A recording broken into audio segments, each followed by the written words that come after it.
Hello, my name is Russell Myers. Welcome to Issues Unite. All right, so as of this time, we've seen the federal government pumping massive sums of money into various industries and the Federal Reserve doing the same thing. Airlines, oil, gas, coal, medical care, banks, etc. The weapons industry is completely nationalized, aside from the stock dividends paid out to rich investors. With as much money as there is being pumped into these industries, with the fact that the taxpayer will be left on the hook for all these bailouts and even the loans when so many companies end up declaring bankruptcy, there is no reasonable justification remaining to avoid officially nationalizing these industries. It would cost less money to seize or pay out the remaining failing investors than to keep bailing them out. Ultimately, the workers in these industries would be declared federal employees. Profits from these industries would cycle back into the general federal budget, helping to pay down the national deficit and national debt. In the long term, those profits would help fund social support programs rather than inflate the bloated bank accounts of the richest of the rich. There would be the additional benefit that billions of dollars would be saved annually because there would be no defending against lawsuits by corporations that are brought to fight against regulatory legislation enforcing things like environmental concerns. We would no longer have to worry about lobbying adding to the cost of them doing business, which drives up consumer costs. We would no longer have to worry about the many millions to billions of dollars these companies, quote, donate to political campaigns, which really only serve to increase consumer costs. You pay. When they lobby, when they donate, you're the one paying for it.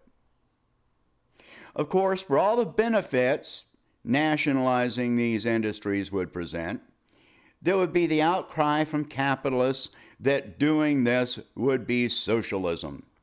Never mind the fact that these industries would completely and utterly fail right now and every few years if not for socialist programs bailing them out each and every time. With some industries like the oil, coal, and dairy industries, we are bailing them out continuously every single year by hundreds of billions of dollars. Without those subsidies, these companies would fail. Never mind that every time they are bailed out, it adds more to the national deficit, more to the national debt, and it will be paid for by the taxpayer. Never mind that they have received massive tax break after massive tax break, only to continue failing time and time again. The rich have received tax breaks starting with Reagan and going on through Clinton and George Bush Jr., George Bush Sr. and George Bush Jr. and Obama and Trump. They keep getting tax breaks. Their tax rate keeps going down, and yet they keep failing and having to be bailed out by who? By us. Never mind that their industries require continuous oversight by federal agencies at a cost to the taxpayers to be sure that they are operating safely, and those inspectors are paid by the federal government. Those agencies are paid by the federal government, which are paid for by your tax dollars. OSHA, EEOC, environmental concerns, environmental protection, antitrust, etc. Okay, so would there be some trade-off if we nationalize these industries because we had fewer options available? Okay, so you have fewer brands of gasoline to buy. It's still gasoline. As long as standards are being upheld, what is the difference? Coal. Well, what kind of standards are there for coal? Milk. Milk already has to meet federal standards.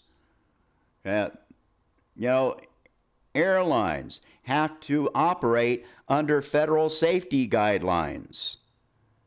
What is the difference here? What would happen here is that the cost of consumer products would decrease, which means that our pay would go further. Our cost of living would literally decrease.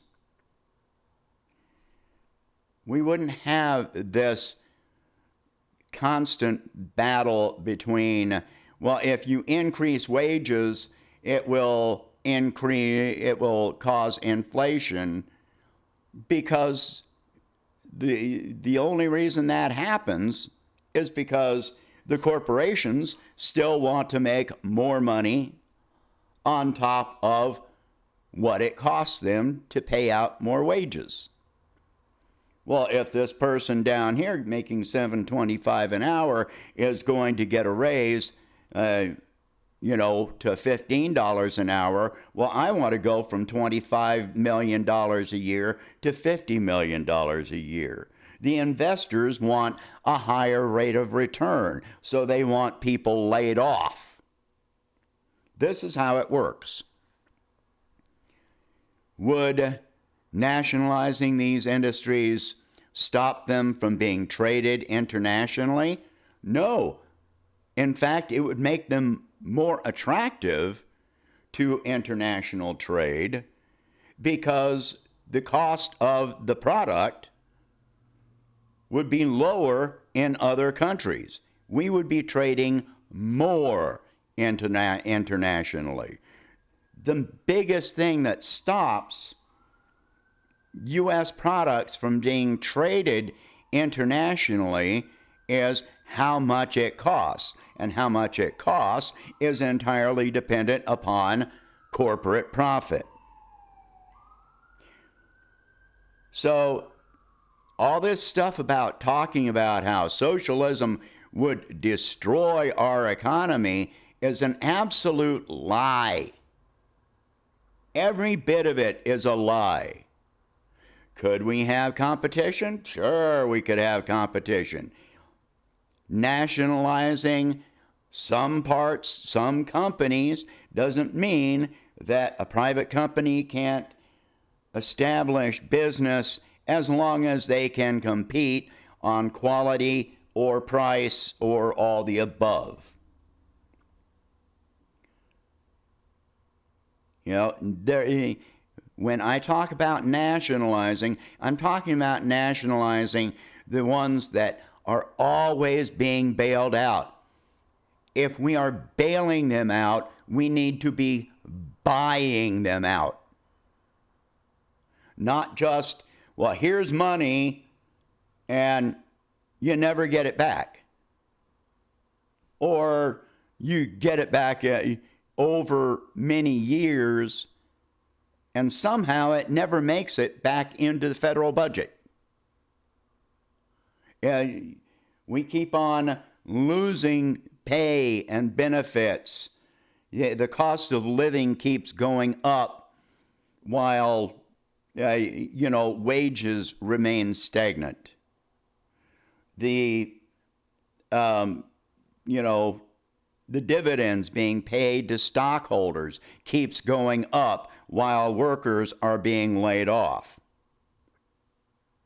And we're about to see a massive number of corporations declaring bankruptcy, millions of people being laid off. Well, it's time to end this. Socializing doesn't mean that there would be no innovation. A lot of our biggest innovations in technology started with the government. Computers, transistors, you name it. Look how much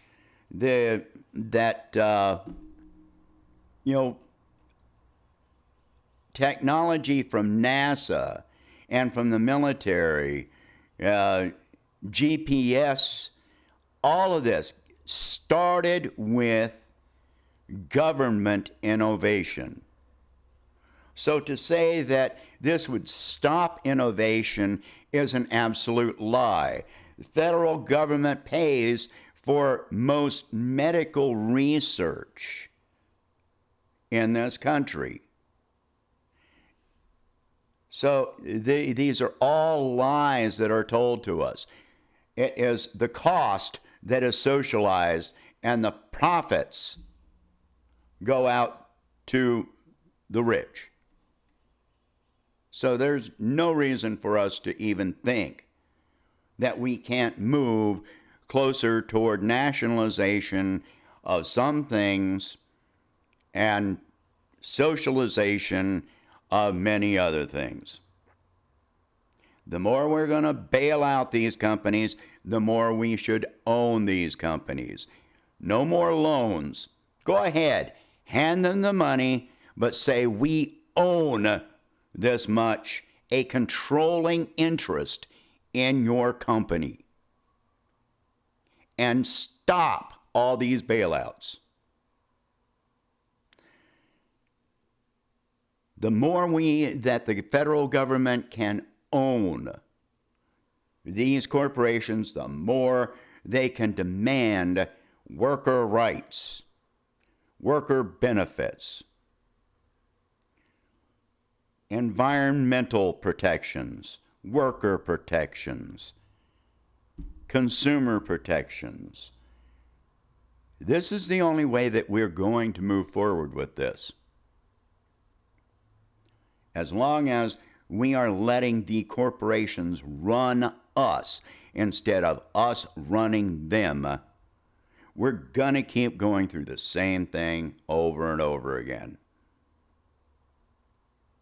So, all this indoctrination against socialism that you've been hit with your whole life, well, show me right now where capitalism is solving any problem having to do with the current pandemic, where it is offering any problem, any solution to the homeless, any solution to low wages, any solution to,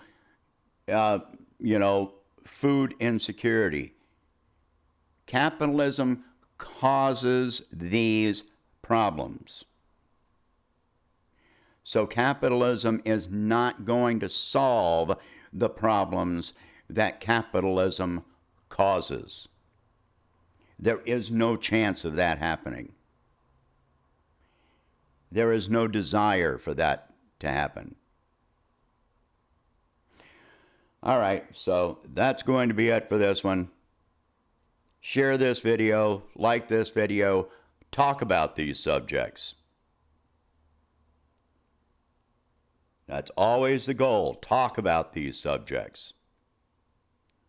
When somebody opposes you, challenge them to offer realistic, defined, concrete solutions that can be offered by any other system. because they won't be able to do so. They never can. And they never will. All right. So if you can, please donate $1 a month and help me expand the channel. And I will be working on the website and getting things up to a reconfiguration in the next few days. So thank you very much for listening. Have a good day.